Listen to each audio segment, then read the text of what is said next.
रविवार की प्रदोष, जो काम दुनिया में कोई नहीं कर सकता वो अच्युत फल की प्राप्ति रविवार की प्रदोष करा देती है। और रविवार की जब प्रदोष पड़ती है तो शिव बेलपत्र के पेड़ के नीचे निवास करते हैं। रविवार की अगर प्रदोष पड़ जाए,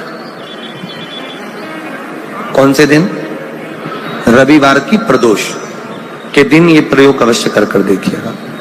ज्यादा बार नहीं करना है, केवल एक ही बार करना, बाबा स्वयं कृपा करेगा।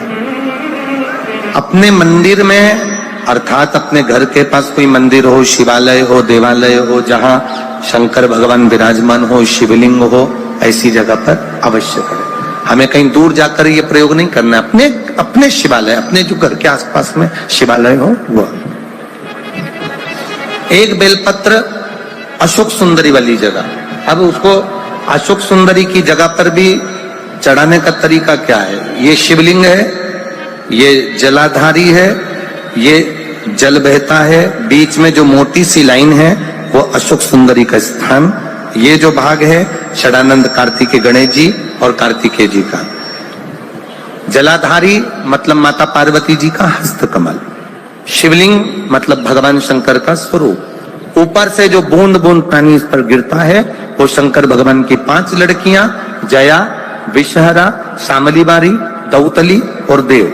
शिव जी की 5 लड़कियां ऊपर, एक लड़की शंकर भगवान की 6 नंबर की अशोक सुंदरी उनके चरणारविंद के पास, उनके गणेश, षडानंद, कार्तिकेय के मध्य में। जब हम बेलपत्र चढ़ाएंगे तो उस बेलपत्र को चढ़ाते समय आपकी जो बेलपत्र की डंडी है वो बेलपत्र, रविवार प्रदोष के दिन का ये उपाय है महाराज। ये बेलपत्र की जो डंडी है, इस डंडी का भाग शिवलिंग की ओर होना चाहिए। ये जो डंडी है इसका भाग अशोक सुंदरी पर जब चढ़ाएंगे तो शिवलिंग की ओर इसका भाग होगा महाराज। दूसरी, बेलपत्र को जब हम समर्पित करेंगे तो जलाधारी का जया, विषहरा, शामरीबारी, दौतली, देव।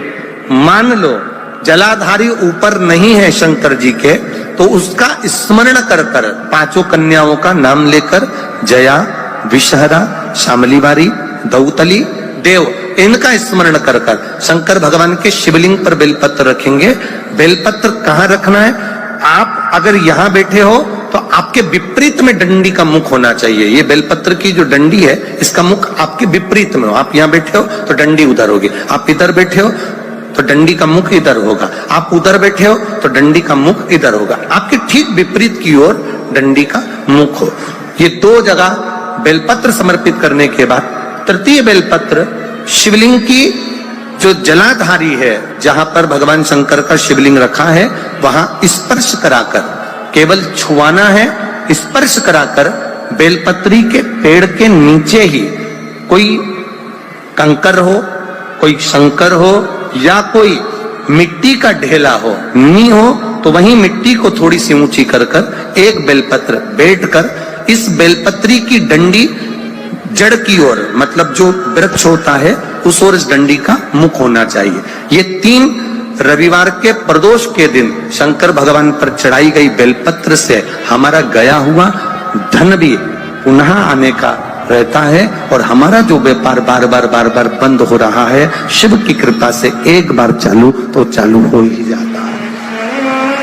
प्रदोष के दिन अगर मालूम पड़े, रविवार का जब प्रदोष पड़ता है ना, तो कहीं आपके घर में सूखा बेर भी रखा हो, बोर रखा हो, तो शिव जी को चढ़ा देने से रोग बीमारी समाप्त होती है। रवि प्रदोष है, कहते हैं रविवार का यदि प्रदोष पर्व पड़े ना, और शिव जी को 3 चीजें रवि प्रदोष के दिन दी जाती हैं। पहले नंबर पर 1 लोटा जल, दूसरे नंबर पर प्रदोष काल में दीपदान, और तीसरे नंबर पर भगवान शंकर के नाम का उच्चारण।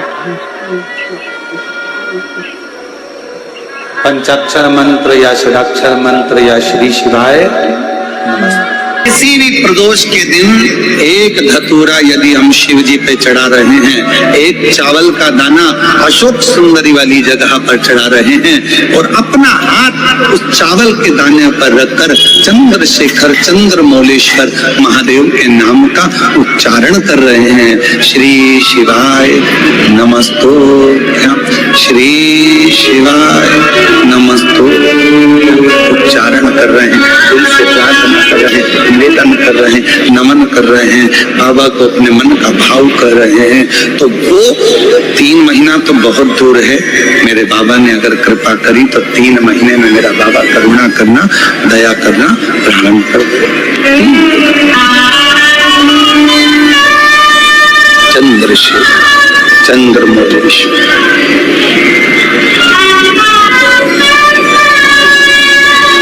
अभिनय करें उससे। जिसके घर में क्लेश ज्यादा होता हो महाराज, बहुत क्लेश, मतलब कुछ ना कुछ बात पर झगड़ा चल ही रहा हो, क्लेश हो ही रहा हो, बहुत तकलीफ चल रही, कभी बहू रूठे, कभी सास रूठे, कभी पति रूठे, कभी पत्नी रूठे, जरा सी बात में एक पानी गिर गया उस पे विवाद, बच्चों को कुछ कह दिया उस पे विवाद।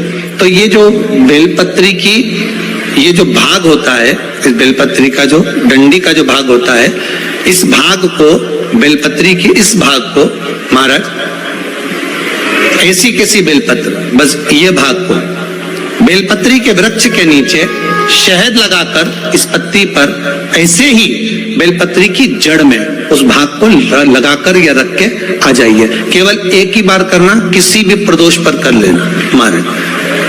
फिर एक प्रदोष से दूसरी प्रदोष तक तुम्हारे घर में कभी